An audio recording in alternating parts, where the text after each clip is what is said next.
नमस्कार दोस्तों।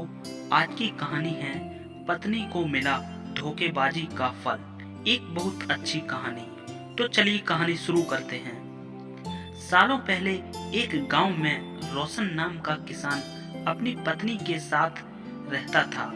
किसान बूढ़ा था, लेकिन उसकी पत्नी जवान थी। इसी वजह से किसान की पत्नी दुखी रहती थी।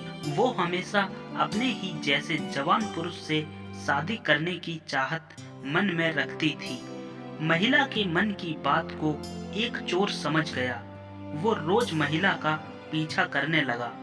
एक दिन उसने किसान की पत्नी को ठगने के विचार से उसे एक झूठी कहानी सुनाई। चोर ने कहा, सालों पहले मेरी पत्नी मुझे छोड़कर चली गई थी। अब मैं अकेला हूँ। मैं तुम्हारी सुंदरता पर मोहित हो गया हूँ और तुम्हें अपने साथ शहर ले जाना चाहता हूँ। स्त्री यह सुनते ही खुश हो गई। वो फटाफट बोली, ठीक है, मैं तुम्हारे साथ चलूंगी, लेकिन मेरे पति के पास बहुत धन है। पहले मैं उसे ले आती हूँ। उन पैसों से हम जीवन भर आराम से रहेंगे। यह सुनकर चोर ने कहा कि ठीक है, तुम जाओ और लौटकर इसी जगह आना। मैं तुम्हारा इंतजार करूंगा। स्त्री घर पहुंची तो देखा कि पति गहरी नींद में था। महिला ने सारे जेवर और नकदी को पोटली में बांधा और चोर के पास चली गई। किसान की पत्नी को आते देखकर चोर के मन में हुआ कि अब मैं बहुत जल्दी धनवान बनने वाला हूँ। बस अब इस महिला से पीछा छुड़ाने की तरकीब निकालनी होगी। तभी किसान की पत्नी चोर के पास पहुंची। उसके पहुंचते ही दोनों दूसरे शहर की ओर निकल गए। कुछ दूर चलने के बाद रास्ते में एक नदी मिली। नदी को देखते ही चोर को एक तरकीब सूझ गई। वह महिला से बोला, देखो, नदी गहरी है, मैं तुम्हें इसे पार करवाऊंगा, लेकिन पहले मैं यह पोटली नदी के उस पार रखूंगा, फिर तुम्हें साथ ले जाऊंगा। स्त्री को चोर पर पूरा विश्वास था। उसने कहा, हाँ, ऐसा करना ठीक रहेगा।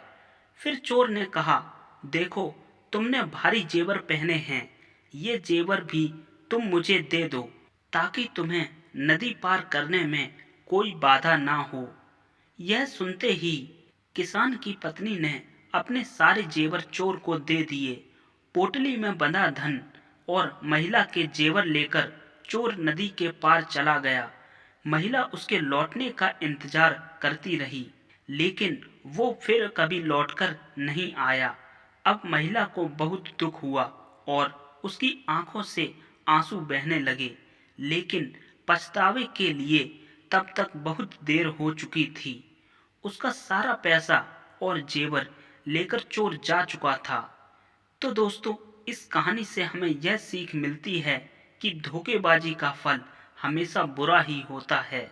व्यक्ति जैसा बोता है वैसा ही काटता है। इसलिए कहा जाता है कि हमेशा हर रिश्ते में ईमानदारी दिखानी चाहिए। तो दोस्तों, कहानी आप सभी को कैसी लगी कमेंट करके जरूर बताइए।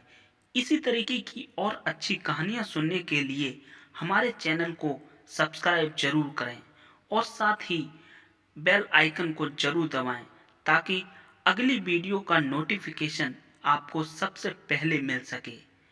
धन्यवाद।